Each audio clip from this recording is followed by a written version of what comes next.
Hi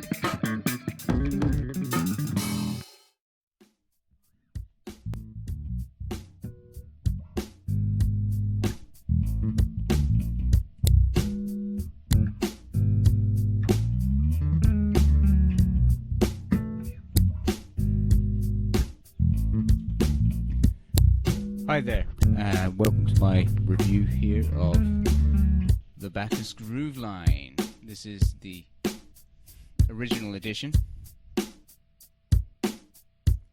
and this one here was made in about 2003. They have since come up with a new line of groove lines, not to be confused with the Ibanez groove line. But they came up with a new line last year which has more advanced circuitry than this. But that's the thing, this is the thing I really like about this instrument, is it has very simple circuitry. One humbucking pickup with 2 coils in it, of course, and simple controls. Tone, you got your main volume, you got a kind of mid and treble control here, and then you got your bass down here,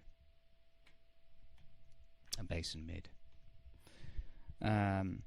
So essentially that's it in terms of circuitry. It is active.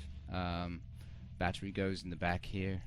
Unfortunately, there is no easy access compartment for the battery. You have to unscrew the back plate to replace the battery, but having said that, you only have to do that every few months, so it's not too bad.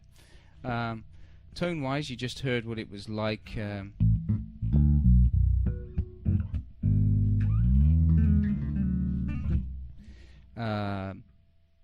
It's got a lovely, deep, mellow tone with clarity and cut, which is wonderful for just about everything. And that's just with everything turned full up. Dead simple. Plug it in, turn it up, play it, and you got a working sound just like that.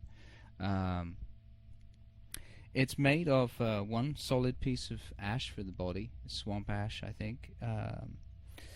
The neck is a one-piece maple neck with a 22 fret ebony fretboard with pearloid inlays. You got this rather snazzy pearloid binding, which also binds around where the nut is as well.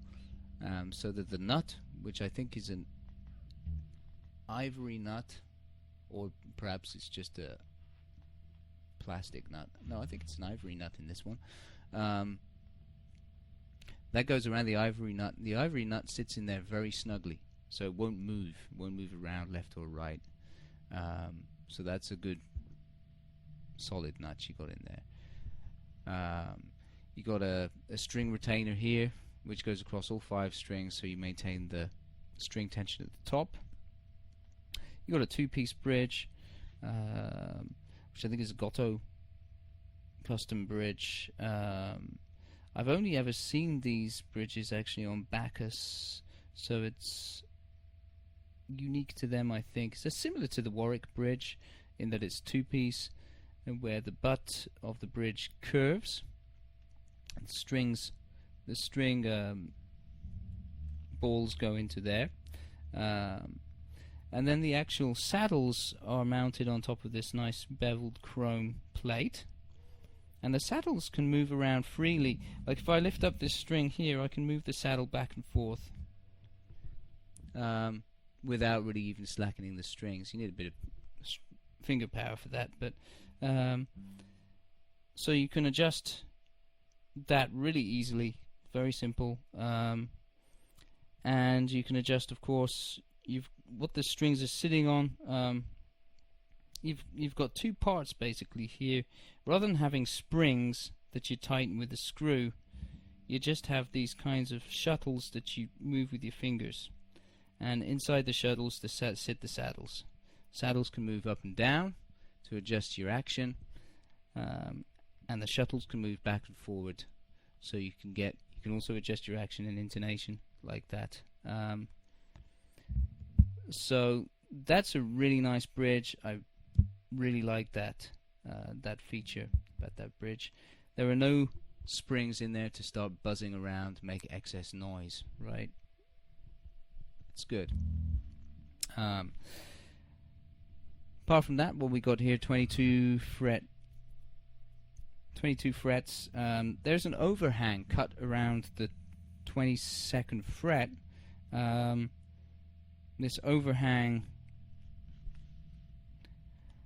what it does is it provides a little bit of extra length for the fretboard, but the neck can sit tightly in to it, the shoulders of the body, so that you really got no room for movement or error there. It's very accurately made. And also you got your truss access here. The truss access is a little bit bothersome. The basses do come with their own tool sets, of course, but it's because of you've got this overhang here on the fretboard. It's kind of a little bit tricky to get in there. The notch could have been cut a little bit longer, in my opinion, but for all intents and purposes, I managed to get it in there with a little bit of a struggle and adjust the action to how I like it. And in all fairness, it has stayed exactly the same since I did that weeks ago. And the weather here, you know, is very changeable. We've had very humid weather and hot weather, and the neck has just stayed the way I adjusted it. It's perfect. The action's just stayed like that, and it stays in tune, which is also partially thanked for these Goto tuning heads, which on this particular model they have pearloid keys, which is very much in line with the rest of the design of the bass. You know, it matches the white inlays here in the pearloid binding, so it's been well thought out. It's well made. You know, there are only a couple of sore points, like I said, the truss rod access, and there not being an easy access battery compartment. Apart from that, though, it balances very nicely with this body shape, classic sort of jazz body. The one-piece maple neck doesn't budge. Another great feature about this is that it's been coated. I'm not sure what the coating is, but whatever it is, it protects the wood at the same time as leaving it feeling very natural, so that you don't get stickiness. You know, when you're playing gigs under spotlights and stuff, you get a bit sweaty, and sometimes some of these high lacquered necks get sticky. It's not very comfortable, but this, no problem. It's nice and smooth. So there you go. It's great. I really like it. I just like the fact you can plug it in and play it. You got a workable sound straight away.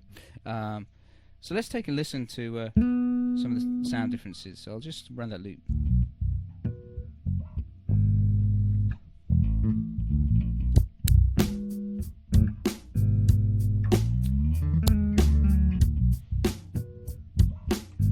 Okay, let's take a listen to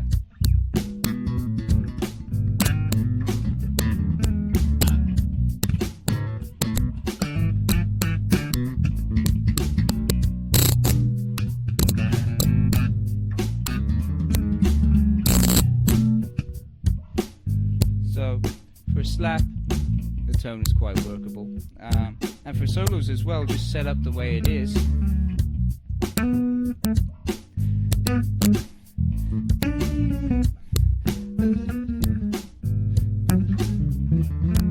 Sorry, I won't sing with that because that's just getting in the way of the sound, but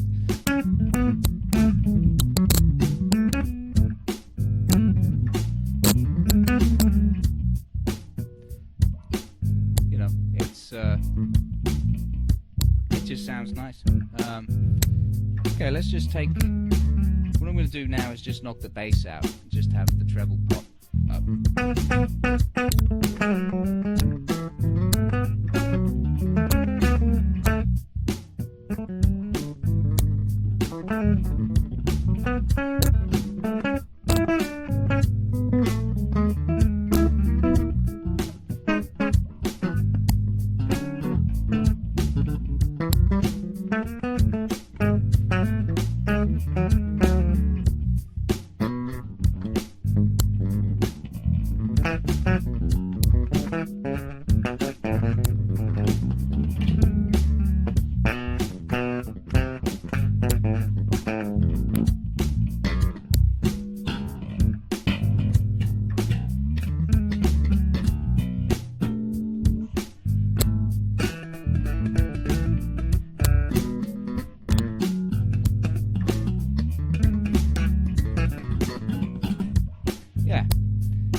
Obviously, try just with the bass up.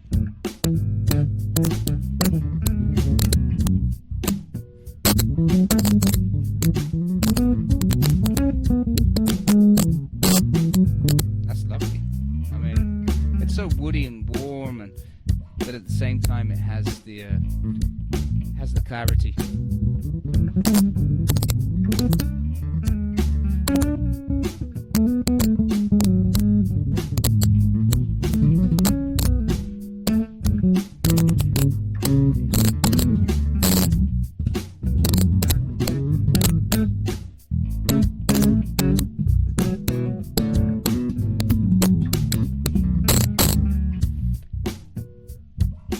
Yeah.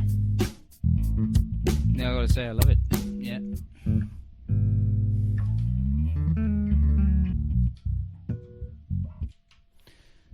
So there you go. And you know, in that loop that I was playing there, you could hear I was tapping as well.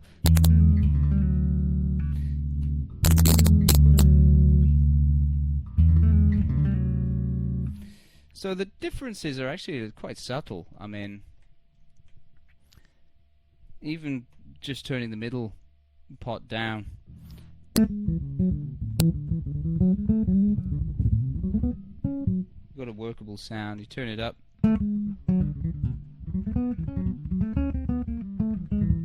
just gives you a little bit more definition, right?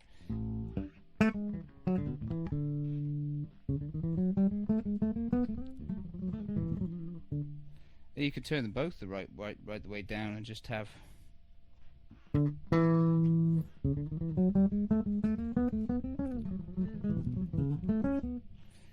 very flat sound.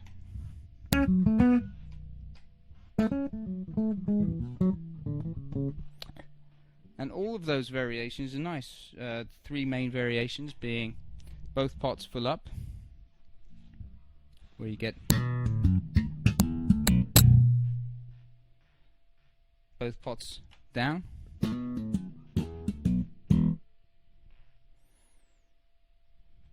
just the bass pot up,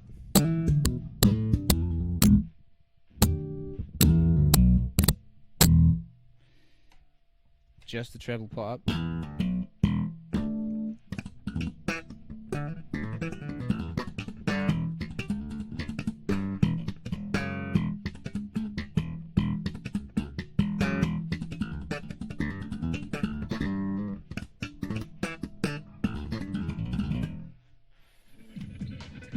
it's good.